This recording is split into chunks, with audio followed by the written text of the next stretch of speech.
Halo, Dokter Rusdi. Iya, Terdengar, Dok? terdengar dengan jelas, Dok. Apa kabarnya hari ini, Dok? Baik, terima kasih. Alhamdulillah. Iya, sudah keren sekali, Dok, dengan jas-nya.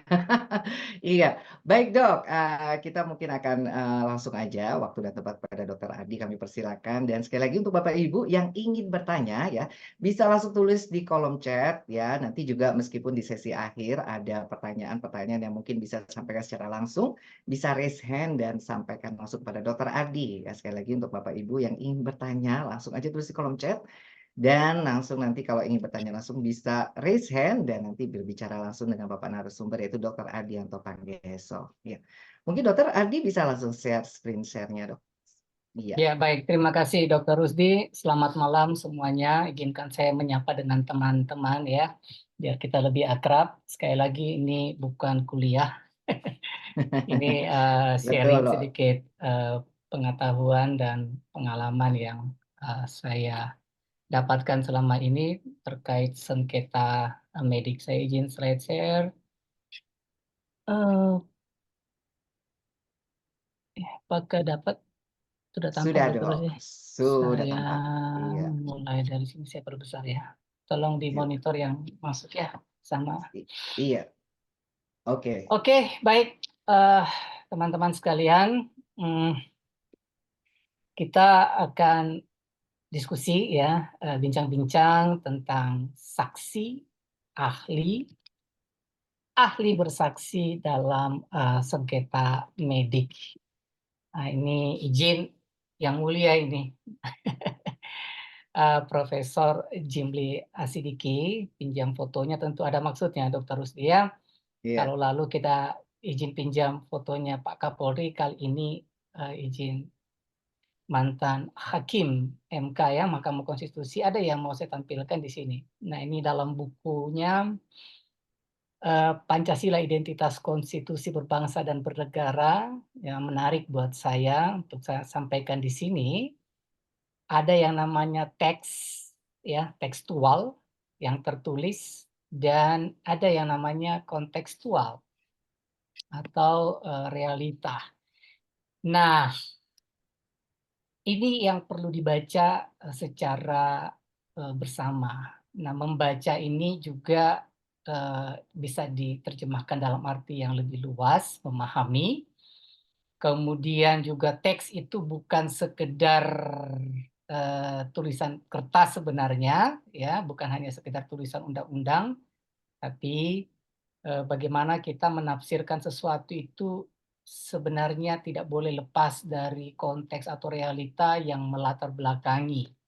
Konkretnya begini dia bilang, ya, kita ambil contoh teks undang-undang lah, ya, atau teks kedokteran, ya. Tekstual tanpa konteks itu sama dengan kurang menggeluti rohnya, spiritnya teks itu kita nggak akan dapat, ya, soulnya nggak ketemu. Kalau kita cuma baca letterlek gitu ya. Nah, demikian halnya dengan kontekstual, suatu realita yang nampak, fenomena itu ya.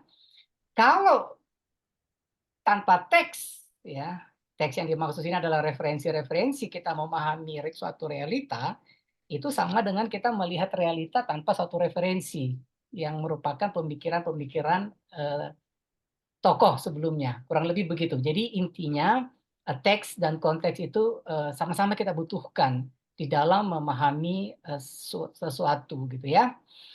Nah, slide ini tampak ya, Dokter Rusti ya? Iya, tampak. Oke, baik, langsung interupsi kalau misalnya ada yang tidak jelas. Grup kami, komunitas kecil kami namanya Manajemen Hukum Rumah Sakit. Nah, webinar malam ini konteks umumnya sebenarnya MHRS, konteks manajemen hukum rumah sakit, ya, yang sasarannya sebenarnya adalah tim manajerial dan fungsional di Vaskes dalam arti rumah sakit ya. Nah, apa harapan kami atau apa yang akan kami share di dalam komunitas kami ya? baik secara online lewat webinar yang ada, ya, diskusi kecil di komunitas WA Group, atau acara-acara onsite, ya. Nah, Anda yang belum masuk di WA Group dan ingin, ya silakan kontak Dokter Rusdi atau IO, atau mungkin di kolom chat nanti disampaikan. Nah, poinnya adalah bagaimana kita menerapkan satu sistem perlindungan hukum di rumah sakit, ya. Bagaimana sebenarnya menerapkan sistem perlindungan hukum di rumah sakit ini kita kaji dari strukturnya, ya, kelembagaannya maksudnya ya di rumah sakit ya. Kemudian substansinya, bicara regulasinya, peraturannya di rumah sakit itu gimana sih? Dan yang paling penting adalah kulturnya, budaya kita, orang rumah sakit itu gimana sebaiknya kita menerapkan sistem perlindungan hukum itu. Ya, sistem perlindungan itu ada yang namanya perlindungan internal, ada yang namanya eksternal, ada yang preventif dan ada yang represif ya. Kalau di kedokteran itu ada istilah preventif dan kuratif lah kurang lebih begitu ya. Nah, poin kami untuk tim manajerial dan fungsional itu adalah satu sistem pelayanan dan pembelaan. Ini yang biasa kami angkat bahwa di dalam rumah sakit ya atau vaskes pada umumnya itu kita mencoba membiasakan budaya ini. Satu sistem di dalam pelayanan ini sudah sering sih kita lakukan dan juga tetap bersatu di dalam menangani atau di dalam membela ketika ada kasus-kasus sengketa medik. Intinya di situ. Nah, tentunya pada akhirnya kita berharap ada proteksi optimal ketika kita melakukan suatu pelayanan prima, baik bagi rumah sakit dan bagi masyarakat itu sendiri. Ini konteks umum webinar MHRS gitu ya. Kemudian konteks topik malam ini yaitu saksi ahli dan ahli bersaksi. Ini sebenarnya kelanjutan webinar kita bulan yang lalu. Kami selalu berupaya hadir minimal sebulan sekali lah paling tidak ya. Topik bulan lalu itu menanggapi panggilan polisi sengketa medik. Teman-teman yang belum mengikuti dapat menontonnya di channel YouTube Ardianto Panggeso. Dan konteksnya lagi adalah ini bukan kita membahas tentang saksi dan ahli dalam satu perkara pidana umum ya. Ini terkait sengketa medik. Jadi memang nanti ya tidak akan kekurangan muatan ilmiahnya, harapannya begitu ya. Tapi juga tidak diawang-awang ya, tapi bisa kita praktekkan sehari-hari. Nah, ini terkait sengketa medik di rumah sakit atau vaskes dalam proses pemeriksaan pidana karena ada juga saksi ahli dalam perkara perdata gitu ya, tapi kita tidak bahas ke sana ya. Walaupun ada kemiripan tapi fokus kita sekali lagi konteksnya sengketa medik di dalam proses pemeriksaan pidana terkait saksi dan ahli. Nah, teks plus konteks ya, teorinya Jimbe tadi itu menghasilkan pemahaman. Semakin banyak atau semakin baik referensi teks yang kita baca, ya, yang kita ketahui, ya, dan semakin kita memahami konteksnya, realitanya, ya, harapannya pemahaman kita akan jadi lebih baik. Ini untuk diri kita, ya. Kalau saya katakan diri kita itu bicara vaskes dan nakes. Kalau saya sebut nakes sudah termasuk di dalamnya tenaga medis, ya. Ini soal praktis saja. Nah, tetapi dengan pemahaman yang baik secara internal, teks dan konteks, ya. Kita secara internal memahami teks dan konteks pelayanan kita, harapannya kalau ada sesuatu, ya, dimintai pertanggungjawaban oleh yang namanya APH, aparat penegak hukum, harapannya kita lebih mudah memberikan pemahaman tersebut. Biasanya itu konflik itu gara-gara kurang memahami sebenarnya ya, apalagi bicara sengketa medik ini sesuatu yang tidak mudah untuk dipahami oleh aparat penegak hukum. Jadi, ya katanya sih berdua lebih baik dari pada satu ya, daripada sendiri gitu ya. Maka kita di sini tidak akan menjadi Superman, tapi akan belajar bersama menjadi super team Ya walaupun dalam beberapa hal kita memang perlu menyendiri ya tanda petik ya. Nah, eh, super team yang saya maksud di dalam proses sengketa medik ini kita perlu ada gambaran dulu bahwa yang namanya APH, aparat penegak hukum itu secara normatif ada 5 gitu ya. Ada kepolisian, kejaksaan, hakim, advokat, dan lembaga pemasyarakatan. Ya hari-hari kerjanya mereka memang berurusan dengan penegakan hukum. Namanya saja aparat penegak hukum. Nah, bagaimana dengan tim nakes, tim vaskes? Ya, saya izin pakai istilah APD deh singkat ya, biar gampang ingatnya saja. Ya, ini bukan soal APD melawan APH, bukan. Kita orang baik-baik ya. Warga nakes, vaskes itu warga negara yang baik tentunya, bukan untuk dalam konteks melawan, tapi konteks bagaimana kita belajar proteksi ya, saya istilahkan APD, aparat pelindung diri kita sendiri ya, vaskes ya dan nakes. Nah, tim kita ini juga ya dalam konteks ini teman-teman, super tim ya, bukan Superman ya. Makanya kalau ada event-event barengan kayak gini, sebaiknya nakes ngajak manajemen ngajak nakesnya gitu biar rame-rame gitu ya. Nah, tim APD menurut saya ya ini perlu melibatkan tim manajerial ya, nakes ya termasuk Named tentunya, organisasi rumah sakitnya atau organisasi vaskesnya pasti ada, dan organisasi profesi naskes ya, termasuk kolegium atau perhimpunannya dan tim konsultan. Inilah yang saya maksud dengan super tim ini di dalam upaya memahami teks, konteks ya yang lebih baik. Harapannya ketika kita terpaksa berhadapan dengan APH, pemahaman yang baik tadi akan memberikan pemahaman yang baik pula juga bagi para aparat penegak hukum sehingga persoalan medis ini menjadi terang bagaimana sebenarnya gitu ya. Dokter Rusdi kalau ada yang kurang jelas langsung ya Iya iya iya, tanya ya. siap Oke. siap, tanya. Nah, teman-teman, APH dan APD ini ya, disiplin keilmuannya dan pekerjaan hari-harinya tentu berbeda. Saya perlu angkat satu quote dari Profesor Sahetapi ya, guru salah satu begawan hukum Indonesia lah ya. Dia katakan berbeda itu artinya tidak sama. Titik. Berhenti di situ maksudnya. Jangan koma, ya. Pokoknya yang namanya berbeda itu artinya tidak sama. Titik. Maksudnya apa? Bisa yang satunya benar, bisa yang satunya salah, betul, tapi belum tentu. Ya, satu itu pasti benar, satu itu salah.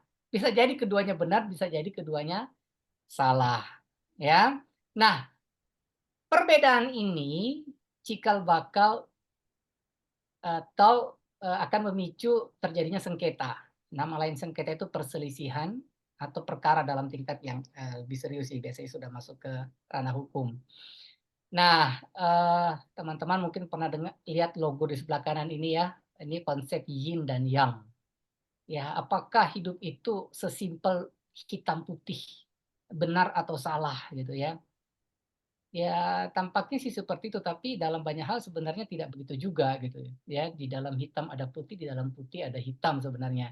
Di dalam kasus mediko-legal atau kasus-kasus hukum kesehatan, biasa kita ada istilah, wah ini kasus hitam nih, atau ini kasus putih gitu ya.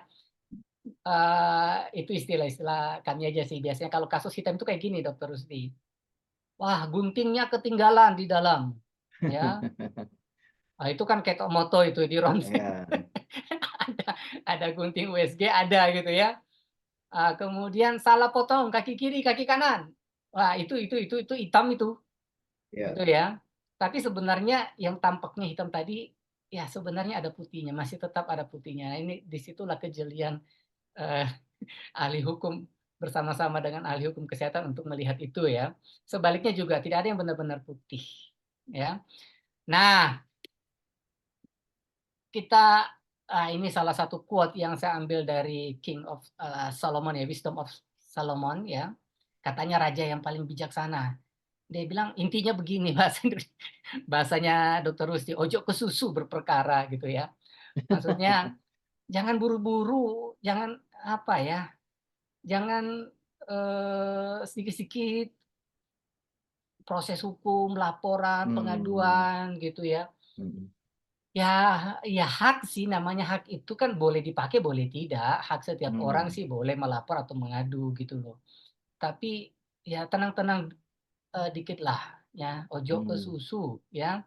Mhm. Kadang-kadang sebenarnya hanya soal kita tidak memahami teks dan konteks sebagaimana mestinya sehingga kita tidak paham ya. Nah katanya tak kenal tak sayang. Nah, saya mulai dengan, eee, mengajak kita ya, coba kenali konstruksi berpikir APH dan APD ini, gitu ya. Eee, kita kadang-kadang sudah terbiasa dengan cara berpikir keilmuan kedokteran, kesehatan, begitu dihadapkan dengan, persoalan hukum, kadang-kadang tidak mengerti gitu loh. Saya mau jelasin, tapi juga ndak cara jelasinnya. Aparat penegak hukum juga, ya dengan asumsi mereka tidak subjektif ya, kalau mereka tidak mencoba untuk mendengarkan, juga nanti tidak akan paham, gitu ya. Eee, dan akhirnya ujung-ujungnya ya merugikan semua pihak, gitu ya. Saya pernah mengikuti satu sidang pidana, kedokteran gitu ya. Sudah pemeriksaan, waduh kan ribet sekali itu mulai dari penyelidikan, penyidikan di kepolisian, kejaksaan, masuk di pengadilan, pemeriksaan saksi, ahli, alat bukti yang lain gitu ya. Nanti pemeriksaan kesekian belas kalinya, saya masih ingat dulu kasus Tipikornya saja bareng-barengan diproses ya, kasus Tipikor yang, nasional waktu itu udah selesai. Kasus malpraktek dokter ini yang dianggap malpraktek belum selesai. Saking lamanya Oh. cari kebenaran kebenaran kedokteran itu gimana sih. Tapi di Mhm. dalam akhir-akhir sidang itu hakimnya baru bilang, "Oh oh," maksudnya Oh oh oh bundar, ya ya ya oh-nya ini kenapa Iya dari iya. awal gitu loh. Kan ya itu yang maksud saya, Iya iya. Dokter Rusdi. Ini yang saya mau share sedikit gitu ya. Iya. Nah, ini butuh konsentrasi sedikit tapi saya coba coba sederhanakan ya. Eee, kalau kita orang kesehatan ya, orang kedokteran itu coba melihat, fakta empirik, the real-nya. Dalam bahasa filsafat kebenarannya itu namanya kebenaran korespondensi, ya. Terhubung ya, biasa dengar kata-kata koresponden, terhubung gitu ya. Iya. Terhubung apa yang, bisa diindra faktanya gitu ya. Connect connect connect. Mhm. Nah, dalam konsep pengobatan kita mengenal ada istilah EBM, Evidence Based Base Medicine. medicine. Iya. Iya, pengobatan kedokteran berbasis atau berdasar bukti. Bukti yang dimaksud sini adalah bukti empirik, Mhm. yang artinya ya sudah teruji ya, eee, kayak tok moto lah secara sederhananya begitu dan sudah melalui proses, uji klinis gitu ya, tingkatan dengan segala tingkatannya. Intinya dari basis empirik ini, IBM, kemudian kita menerapkan yang namanya standar ilmu. Mhm. Saya pakai istilah standar ilmu, Mmm. ya. Oke, tinggal sampai di situ dulu, kita nyebrang ke kanan. Nah, kita lihat bagaimana, konstruksi berpikir orang hukum, ya. Orang hukum bukan mengabaikan kebenaran korespondensinya orang kesehatan, tetapi dia tidak berhenti di situ, Mmm. ya. Makanya kebenaran hukum itu sebenarnya istilahnya kebenaran koherensi. Mmm. Ada sesuatu yang menjadi standar dia, parameternya apa. dan itu sudah ditentukan secara normatif dengan otoritas kekuasaan negara tentunya. Ya. Kalau kita bicara hukum, tidak mungkin lepas dari otoritas negara. Ya. Nah, jadi orang hukum sekali lagi tidak akan berhenti di kebenaran korespondensinya orang kesehatan. Ya, dia akan cocokkan dengan standar, bukan dengan standar ilmu kesehatan tentunya, tapi dia akan cocokkan dengan standar norma hukum. Masih ingat ya, dalam beberapa kali webinar saya katakan hukum itu adalah norm, norma. Norm itu artinya penggaris sikunya tukang kayu, ini yang warna merah. Itu. Hukum itu berasal dari kata norm yang artinya penggaris siku tukang kayu yang digunakan sebagai tolok ukur, ya, sebagai titik acuh di dalam membuat sesuatu itu jadi teratur, tertib. Ya. Jadi standar ilmu kesehatan yang tadinya berbasis empirik, fakta real, itu tidak serta-merta menjadi standar norma hukum. Karena standar norma hukum itu mesti ditentukan oleh otoritas negara. Jadi para APH, jadi kalau ini balok kayunya kelihatan ya Dokter Rusdi ya? Kelihatan, kelihatan. Nah, balok kayu ini in fact korespondensinya, fakta realnya, paham ya? Ya. Nah, standar hukumnya, standar normanya itu yang penggaris siku segitiga merah ini. Itu yang dipakai cocokkan. Ya, itulah aturan. Jadi kalau melenceng nggak sesuai dengan aturan itu, itulah yang nanti diperkarakan, kasarannya begitu ya, dari sisi Ya, hukum. Ya. ya. Jadi para APH, aparat penegak hukum itu akan coba cari celah atau gap. Itu coba perhatikan itu. Penggaris siku itu dengan Ya. kayu itu kan sepintas tidak ada celahnya kan? Ya, Sepertinya ya. sudah cocok ya. Sudah cocok. Ya. Nah, ini Dia memang tidak mencari-cari bisa. lah. Nah, saya tidak mengatakan begitu juga, Dokter Rusdi. Iya, iya. Kita hargai APH kita, mereka punya kewenangan dan kewajiban seperti yang kita bahas webinar lalu kan? Iya, iya, iya, Ya. betul. Ketika penyidik itu menerima laporan atau aduan, mereka itu Betul. wajib loh. Nah, mereka kan juga tidak mau sembarang mengatakan ya atau tidak. Maka Betul. mereka coba cari gap-nya ini ada apa enggak. Ya memang Mhm. tidak dipungkiri bisa terjadi yang namanya unsur subjektivitas itu di mana-mana bisa ada. Nggak usahlah di praktek hukum, di praktek kedokteran juga kan begitu kan. Ya itu kita Iya. autorefleksi lah. Yang Iya. namanya subjektivitas itu tidak bisa dihindari. Selama itu berurusan manusia itu pastilah ya. Nah, apakah standar ilmu kesehatan sama dengan standar norma hukum? Jelas tidak kan? Iya. Nah, saya konkretkan gini, standar ilmu itu kita kenal, ya, ada yang namanya standar profesi. Ya, disitulah para pakar pakar profesi, ya, yang namanya kolegium lah, itu merancang semuanya itu, ya. Kemudian dengan pemerintah nanti akan menerapkan yang namanya standar pelayanan, ya. Kemudian jadilah standar prosedur, biasa kita singkat SPO. Ya, saya pakai bahasa yang ada di undang-undang aja dulu ya. Standar prosedur. Ya, inilah standar ilmu yang saya maksud. Ya. Siapa yang bikin standar prosedur? Kita sendiri kan, Faskes. Iya. Faskes ya, pimpinan Faskes dengan melibatkan fungsional terkait tentunya. Nah, ini karena kita yang buat ya memang harus lihat konteks juga. Nah, itu pentingnya, text and konteks. Kita bikin standar prosedur ini kan untuk diterapkan di lapangan real. Bukan untuk diajarkan ke kampus kedokteran atau kampus kesehatan.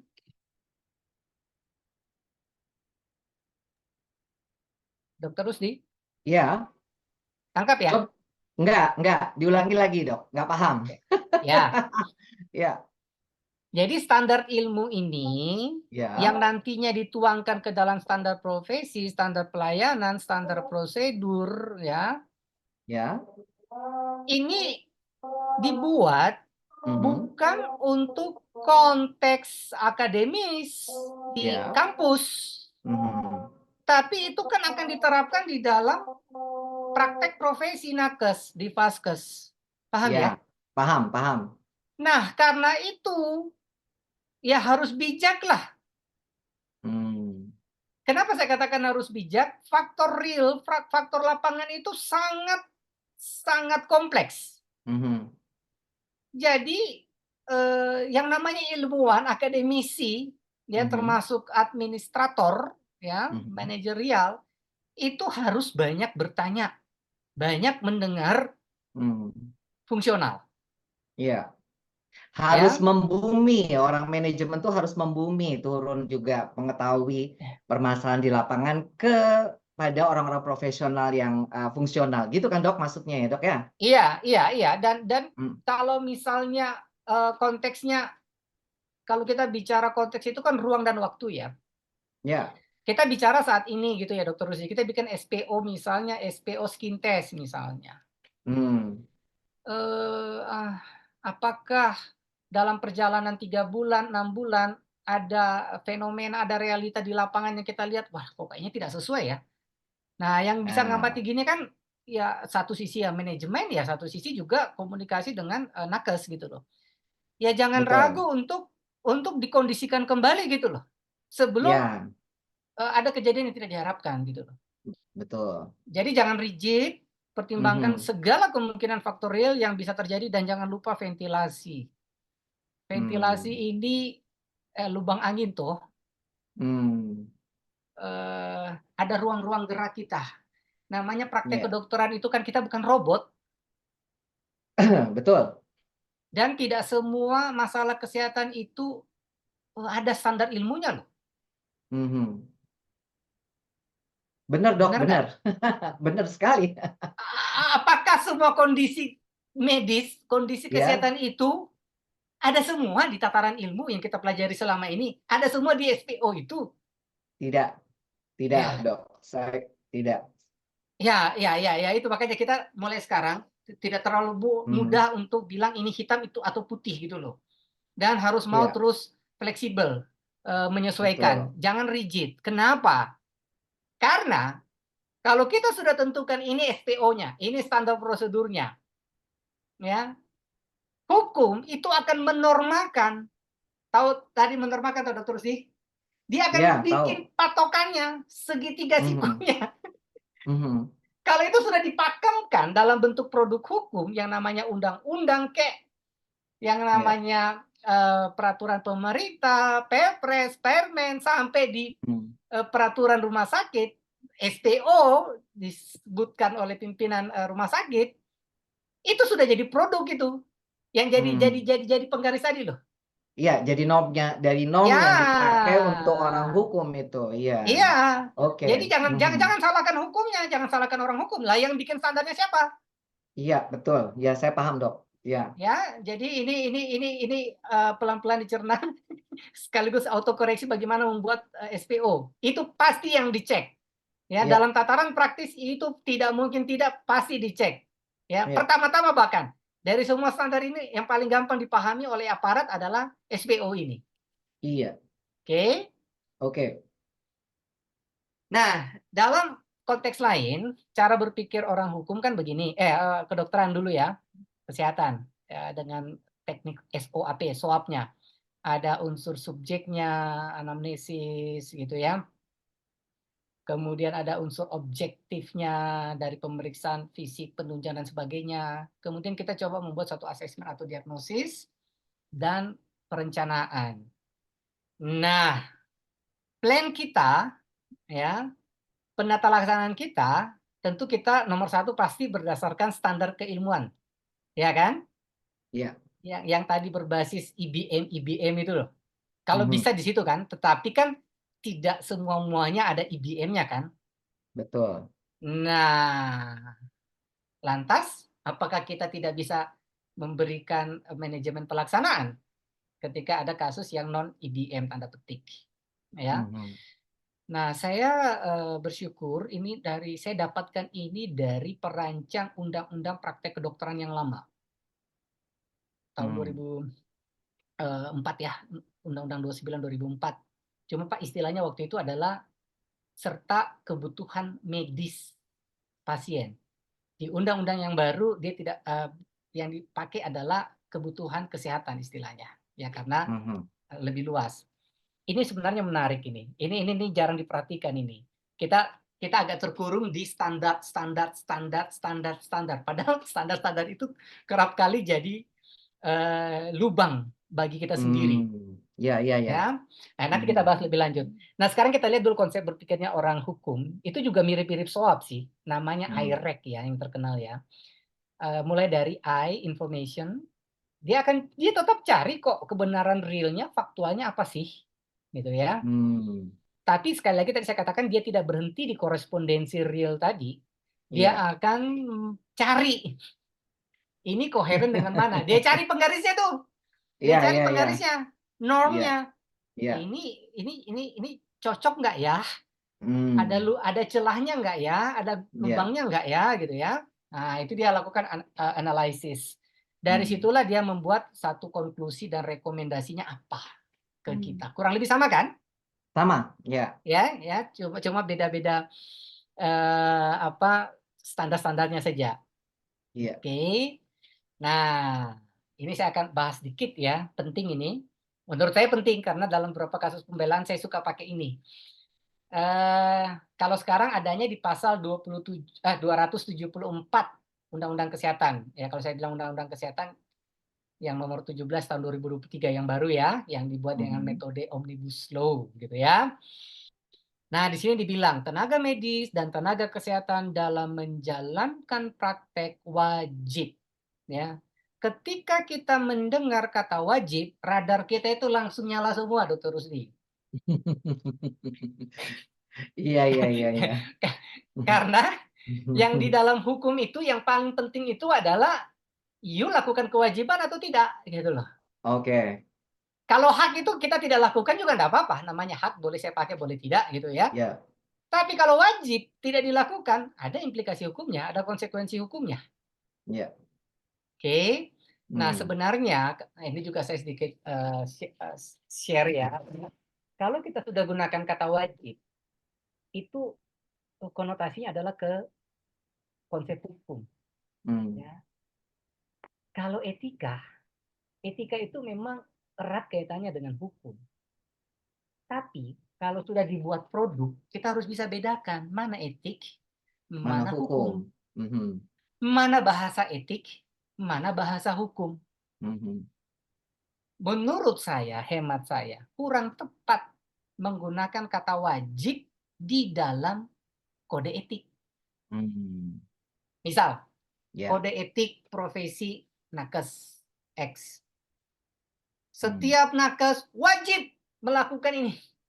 mhm, Ya, memang sih antara harapannya itu supaya nakes itu sungguh-sungguh gitu ya. Tapi menurut saya itu bahasa hukum. Etik oke, itu tetap berbeda dengan hukum, walaupun terkait ya. Terkait tapi tetap berbeda. Maka saran saya sih jangan gunakan kata wajib. Kenapa? Karena, biasanya kan kita begini Dokter Rusdi, mhm ada yang namanya sanksi etik. mhm Sanksi etik itu biasa ditegakkan oleh Majelis Kehormatan Etik Profesi gitu ya. Mereka bukan aparat penegak hukum loh, mhm, ya. Mereka majelis etik, ya. Kemudian kalau kode etiknya berbunyi wajib, mmm, kemudian bunyi putusan etiknya, hasil sidang etik dikatakan ada pelanggaran etik gitu ya. Misalnya pasal sekian, iya, ayat sekian. Kemudian nah dibaca terus dilihat di situ digunakan kata wajib. nah, Buat kita sih nggak apa-apa. Bahkan kita biasa tulis gitu di situ ya, eee, putusan etik iya, bukanlah alat bukti hukum. Biasa kan ditulis begitu tuh. Ya. Ya maksudnya sih, orang ini anggota saya cuma mau memberikan sanksi etik.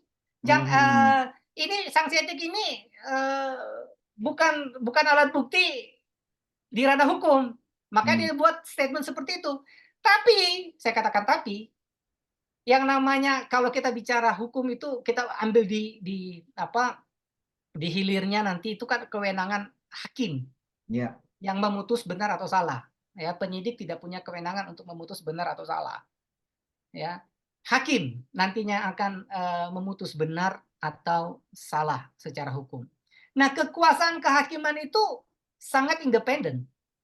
Ya, mulai dari konstitusi sudah dijelaskan sampai di undang-undangnya. Artinya dia mau pakai alat bukti apa saja tanda petik. Nanti kita lihat ya konsep pembuktian di Indonesia bagaimana. Itu ya tanda petik ya suka-suka dia. Kita bilang ini bukan alat bukti hukum, tapi kalau hakim bilang ini memberi petunjuk kepada saya. Siapa yang mau? Ya toh, ya. Demikian juga dengan putusan-putusan majelis disiplin. Ya, saya masih ingat dulu putusan disiplin ya, ditulis putusan disiplin bukanlah alat bukti hukum pidana atau perdata gitu ya. Wah, ada yang mengajukan judicial review, ternyata dikabulkan sama hakim tahun 2021. Ya wajar aja saya bilang, siapa yang membatasi hakim dalam menentukan alat bukti atau petunjuk yang meyakinkan dia, itu otoritas di hakim itu. Nah, saya lihat kembali ke 274 ini. Apa kewajiban tenaga medis dan tenaga kesehatan? Ya, ini kita lihat ini Dr. Rusdi. Ini sudah dinormakan nih, yang standar ilmu tadi. Yang standar profesi, standar pelayanan, standar prosedur ini, 3 standar ini sudah dinormakan seperti begini. Kalau sudah jadi seperti begini, ini namanya jadinya norma hukum. Kita nggak bisa bilang lagi ini norma ilmu. Standar ilmu memang awalnya berangkat dari standar keilmuan. Tapi kalau sudah di dalam teks undang-undang ya sudah, itu sudah norma hukum dah. Berarti kita harus taat, wajib melakukan pelayanan berdasarkan 3 standar ini. Ya. Nah, saya garis merah, tandai merah, serta kebutuhan kesehatan pasien. Inilah yang saya anggap ada ventilasi, ruang bernapas kita. Ya. Dalam bahasa hukum pemerintahan bisa dikatakan diskresi, nakes itu di sini. Diskresi itu secara sederhana pengertiannya satu kewenangan bebas. Ya, satu kewenangan bebas tapi bisa dipertanggungjawabkan. Maksudnya apa? Secara regulasi ketentuannya enggak ada. Konteks kita ini enggak ada nih standar SPO-nya nih, standar keilmuannya enggak ada nih gitu. Misalnya ya. Ya. Tidak ada standar. Tapi ada kebutuhan real. Tapi saya harus nolong pasien ini. Kalau saya enggak tolong, waduh, bisa cacat, bisa mati nih, misalnya. Gitu ya. Kemudian saya mampu melakukannya. Saya ada kompetensi untuk melakukan itu. Dan yang penting, yang perlu digarisbawahi, diskresi itu, keputusan itu kita ambil bukan untuk kepentingan saya. Tapi untuk kepentingan pasien saya. Makanya dikatakan serta kebutuhan kesehatan pasien. Saya sangat kagum dengan perancang undang-undang praktek kedokteran pertama dengan frasa ini. Luar biasa dia. Dia bisa memahami filsafat kedokteran dan filsafat hukum sepertinya ya. Sampai ada frasa seperti ini. Menurut saya tepat sekali. Ya. Karena kebutuhan kesehatan ini, nanti kita lihat kasus konkretnya. Ini bicara korespondensi. Kebutuhan real, empirik. Sementara 3 standar yang di atas itu bicara koherensi. Jadi dikawinkanlah koherensi, korespondensi di sini. Ini bagus banget. Ya. Nah, ini penting untuk pembelaan. Nah, sekarang kita lihat contoh kasus Dr. Rusdi. Wait. Tunggu dulu. Tadi sampai di mana ya? Sudah, ini. Iya. Ini ya. Iya, Oke, langsung. ya, sini ya. Nih, loh kok jalan sendiri? Kepencet. Pelan-pelan, Dok. Ini terlalu antusias. Tapi emang bagus, menarik ini. Ini sesuatu yang bagus, menarik, dan detail, Dok. Ya, ini saya termasuk beruntung sekali mendengarkan penjelasan Dr. Ardi ini. Karena saya juga ada kasus nih yang istilahnya sempat jadi pikiran saya. Nah, mudah-mudahan ini jadi penerang ya. Silakan, monggo. Sudah pas ini, Dok, slide-nya. ya. Saya coba ambil contoh kasus real ini, Ya, ya. Informed consent, ya, persetujuan tindakan kedokteran. Ya, mungkin ada yang non nakes, ya, setiap tindakan kedokteran itu atau tindakan kesehatan itu harus mendapat persetujuan, ya. yes. Nah, kita nggak bahas lebih lanjut tentang informed consent dulu ya, nanti ada sesinya, ini habis di sini waktu kita nanti. Nah, ini konkret ini. Di lembar informed consent, di dalam lembar informed consent yang tertulis ini, ya, Mhm. sudah lengkap, 2 tindakannya disebut, ya, seksio cesaria. Ini kasus obgyn, ya, obstetri ginekologi, kebidanan kandungan. Saya singkat SC saja. Dan tindakan tubektomi, saya singkat istilah awam steril gitu ya, biar gampang dipahami. SC dan Iya, steril. 2 tindakan ini sudah diinform baik-baik, sudah dipahami baik-baik, dan sudah ditandatangani suami istri dengan saksi. Clear, ya. clear. Ya. Oke. Selesai tindakan, kan dokter Mhm. membuat laporan operasi tuh. Betul, betul. Nah, waktu di inform consent ada berapa tindakan, Dokter Rusdi? Ada 3 itu ternyata. Sebelum, Ada sebelum kan 2. 2. Ada 2, Ya, iya, ada 2. setelah tindakan, ya, setelah operasi itu tampaknya ada 3. Iya. Nah, orang hukum itu sensitif sekali kalau lihat administratif begini. Kok 2 jadi 3? Saya sampaikan apa adanya. Loh, Heeh. tadi kita sepakatnya 2, Iya. sekarang kok jadi 3? Mmm. Ya kalau 3 ini, yang ketiga ini bonus, ini lain cerita. Persoalannya adalah tindakan yang ketiga ini, ya, yaitu kuretase yang tidak Mhm. pernah diceritakan sebelumnya, ya, Mhm. itu diduga mengakibatkan perdarahan pada ibu Pasien ya, ini, ibunya. ya, Mhm. dan akhirnya mengalami kematian. Mhm. Ya, kita kan bicara hukum ya, bukan sosial ya. Jadi saya izin menggunakan kata mati, bukan meninggal, ya. Iya, iya, iya. Hukum itu bahasanya mati, meninggal itu Mhm. bahasa sosial, ya sama dengan Mhm. kawin, Mmm. dengan nikah. Bahasa hukum yang Mmm. betul ya kawin, coba lihat KTP-nya Dokter Rusdi, statusnya bukan status nikah tuh kawin, nikah itu Kawin. sosial, ya. Oke, Mmm. kita lanjut di sini. Nah, Yes. ini Dokter Rusdi. Hukum, ya, kita biasa dengar istilah dasolen. Dasolen itu makanan apa sih? Dasolen itu artinya seharusnya menurut hukum, yaitu penggaris merah ini, siku segitiga Iya. ini, Mmm. ya. Orang hukum selalu mencari cantolannya. Mmm. Mistarnya dia akan cari, standarnya, ya, itu yang disebut dasolen. Mmm. Ah, dia akan cerminkan, ya, dibenturkan, dihadapkan dengan yang namanya dasein atau Mmm. senyatanya. Faktanya apa? Ya kalau balok kayu ini faktanya, nyatanya kan, Mmm. realnya, ya, case-nya. Nah, penggarisnya itu norma hukumnya. Mmm. Dia akan cari gap-nya, gitu ya. Mmm. Tadi kan konteks Mmm. berpikir hukum. Nah, sekarang kesehatan, Mmm. kita merujuk standar ilmu IBM gitu ya. Mmm. Tapi fakta medis kan tidak selamanya ada di dalam standar. Mmm. Nah, tentu ada gap di situ yang non Mhm. standar ilmu. Itu kita Mhm. larinya kemana? Nah, saya saya suka sekali dengan asas ini, agrotisalus lex suprem. Mmm. Agrotisalus lex suprem. Keselamatan pasien itu adalah hukum Tinggi, tertinggi. iya. Nah, jadi artinya Mmm. tertinggi apa? Ya katakanlah undang-undang sekalipun ditabrak tidak ada masalah, Iya. ya. Ini sudah yang paling tinggi gitu ya. Mmm. Hati-hati menerapkannya. Nah, asas ini yang melatar belakangi juga yang namanya patient safety, Dokter Rusdi. Iya. Itu kan sangat-sangat diagung-agungkan tuh kalau standar akreditasi kan, keselamatan Betul. pasien gitu ya. Nah, ini sebenarnya ya juga diakomodir di dalam yang saya sebut tadi, pasal 274 huruf A, bahwa Mhm. kita tidak hanya berdasarkan standar-standar kok, Iya. tapi ini kebutuhan kesehatan pasien. Yes. Nah, tinggal bagaimana Anda membuktikan. Bagaimana Anda membuktikan dan menuangkan bahwa itu memang kebutuhan kesehatan Pak. pasien. Argumentasi Iya. medisnya di situ. Ya, Eee. tapi secara norma kita memungkinkan secara hukum, ya. Mmm. Oke, Mmm. eh, saya tidak akan berlama-lama di sini. Ini saja Yes. saya hanya menunjukkan bahwa keadaan gawat darurat Hmm. Kita harus menerapkan agrotis halus ini, life saving yang Hmm. utama. Jangan nyentuh-nyentuh administratif, ya. Bahkan tidak ada persetujuan pun kita bisa tanda petik nabrak, ya. Hmm. Asal betul-betul kita punya argumen dan bukti bahwa itu memang gawat darurat, life saving, ini kebutuhan real pasien. Hmm.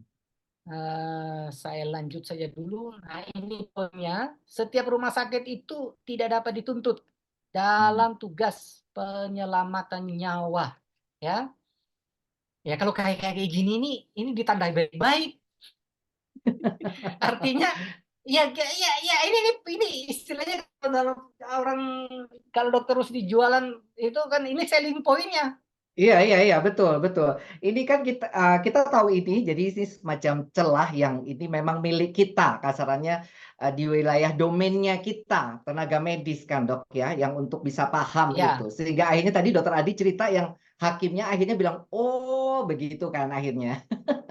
ya tapi Iya, O-nya kan udah lambat banget gitu loh. lah iya, O-nya udah lambat Nah, banget. kita harapannya dengan begini-begini nih O-nya di depan gitu loh. Nah, maksud saya juga begitu. Jadi mungkin dengan ini akhirnya jadi mereka lebih paham. Iya, Ya, mhm, doa harapan kita gitu dokter sih. Ya saya lanjut ya. iya, Nah, nakes juga. Ini kalau kita dengar tadi saya katakan kalau kita dengar kata wajib, radar kita langsung aktif gitu ya. mhm, Kalau ada kata dikecualikan, ini lubang angin nih, ventilasi nih. mmm, Itu juga di-highlight itu, yang gitu-gitu. mhm, Nah, kita bisa kok tidak dituntut ganti rugi. mmm, Tinggal kita bisa bangun nggak argumennya, gitu ya. mhm, mhm, Nah, kembali ke sini tadi Dokter Rusti, ya. Nah, persoalan hukumnya ada 2 di sini, ya. Oke. iya, Satu, persetujuan 2 berubah menjadi 3. Ini persoalan dalam kacamata hukum, mhm, ya. Kemudian tindakan yang ketiga yang belum dibicarakan, apalagi disetujui, itu selain tidak ada persetujuan, itu diduga mengakibatkan perdarahan makin banyak mmm, dan itulah penyebab kematian. mhm, Dokter ini diancam dengan, ya ini pasal andalannya penyidik rata-rata ya 359. Saya tidak berdebat lebih jauh, boleh atau tidak, suka-sukanya penyidik, suka-sukanya hakim, itu wewenang APH lah. Kita hanya coba sebagai APD gitu ya. mmm, Nah, saya juga tidak akan membahas, tapi konsepnya begini. Di dalam unsur 359 ada istilah unsur-unsur. Itu ada 4 mmm, unsur ya kalau saya coba urai. Barang siapa, ada unsur kesalahan atau kelalaian lah, dan kesalahan itu menyebabkan atau kausalitas kematian. Nah, mmm, saya akan dalam contoh kasus ini Dokter Rusdi, saya akan fokus ambil contoh saja unsur kelalaian dan kausalitas yang saya pertebal itu ya. mhm, Nah, dalam konsep, hukum pidana ya, satu unsur saja tidak terbukti, tidak terpenuhi, maka orang ini akan bebas. mmm, Jadi kita fokus saja di mana kekuatan kita. mhm, Buktikan mhm, bahwa Anda tidak lalai, buktikan bahwa itu tidak secara langsung menyebabkan kematian. Ya, walaupun teori kausalitas, teori kelalaian ini banyak, kita nggak mhm. bahas ke sana, kita lihat konkretnya. Tapi saya pikir kita break dulu, cafe break dulu.